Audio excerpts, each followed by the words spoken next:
Yeah, we're like, what's his motive? Or are they looking at your picture?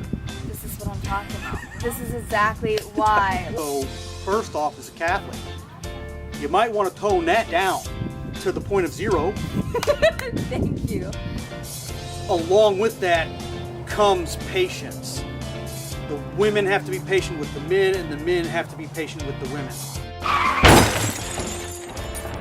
Hey everyone, what's up? It's Nicole Abisinio here with the Edgy Catholic. Now, we're talking today specifically on giving some tips for both men and women, just some kind of insider insights. You're getting the secrets today, and when we started filming, somehow some love songs just came on, so we've now got ambient music, which is awesome. So I'm excited to shoot the show today.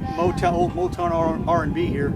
Yes. Now, Joel, what I was saying is that I wanted to give some insight to the guys today, specifically about what I've been hearing the Catholic ladies talk about in terms of what we're looking for, and that it's those little details that matter, and that we are paying attention, and that chivalry really does matter. We do want that. And a lot Chivalry is dead, but it does matter, guys.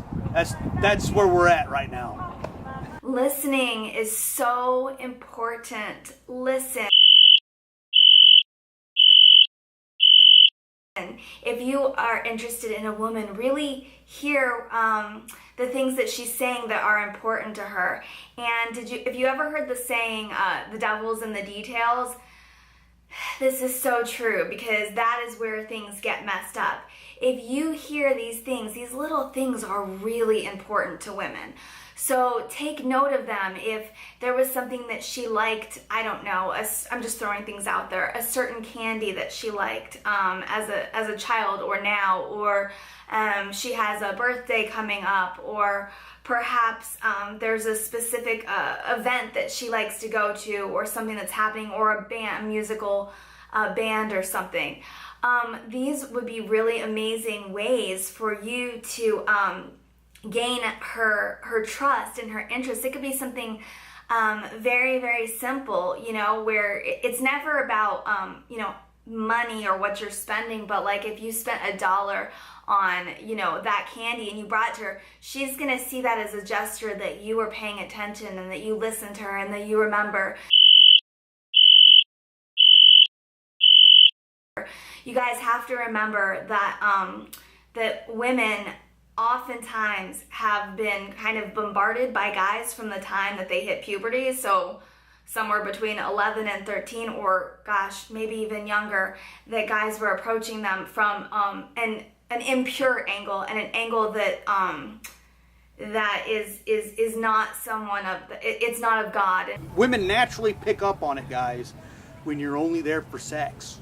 So first off, as a Catholic, you might want to tone that down to the point of 0. Thank you. That's awesome. It's so true. And so that's also how women get approached by every guy they ever see. So when you're trying to talk to them and we're trying to approach them, that's what they're initially thinking right away. So you're already in bad standing, as it were. So yeah, we're like, what's his motive? So those little things can help differentiate you from the guys that are just seeking the pleasure zone. Yeah, and the pleasure zone is not going to be, that's just not happening when it comes to Catholic women, and hopefully not with Catholic men as well. We definitely are looking for for men who are living by the church's teachings, that are living in Jesus Christ. I'll find on Catholic online, like I'll have these guys that believe in all of the church's teachings except for premarital sex, and they're emailing me, but it clearly states that I run a chastity ministry, so it's like, I've written back before just because it's but hold on, do they even know what the word chastity means? Do you think that that's what... That could be it, a chastity ministry? Oh, that's got to be cool. Sometimes I say purity. That's not going to... I'm sorry, but I feel like every Catholic man should know that. You basically need to go out there and just say, hey, I'm running an abstinence ministry, so no. Sometimes you need to be hitting this over the head with a blunt hammer. Right, but we say on there that we believe in the church's teachings of no premarital sex. So if you see that, then why are you emailing Are they reading us? it, or are they looking at your picture? This is what I'm talking about. This is exactly why. Like, this is, so then, like, there's an attitude created that then as soon as a guy does approach, you're kind of like, what's your angle? What do you want? Where are you coming from? They're paying attention, guys. Are you a holy man? I have to tell you, I had a really amazing experience, actually, recently on Catholic Match, where I haven't had really good ones, where I just haven't found they're not really sometimes who they say they are, which I talked about in a previous episode. But I had this guy, and it was really amazing.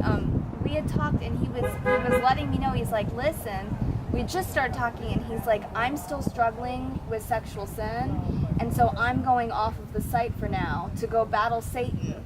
I'm going to go work on this because I'm not prepared to have a wife until I get this out of my life.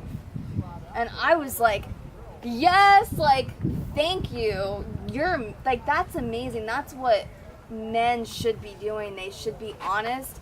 If you're struggling in that point, and if you need to work on that, like, we all have to get to the point that we're going to be a good spouse and we're going to be prepared for marriage. And if you're not ready yet, that's okay. Like, I wasn't ready until recently. Like, I literally just spent the past couple years preparing me. There were things that I definitely would not have made. I have to be honest, I wouldn't have been a good wife.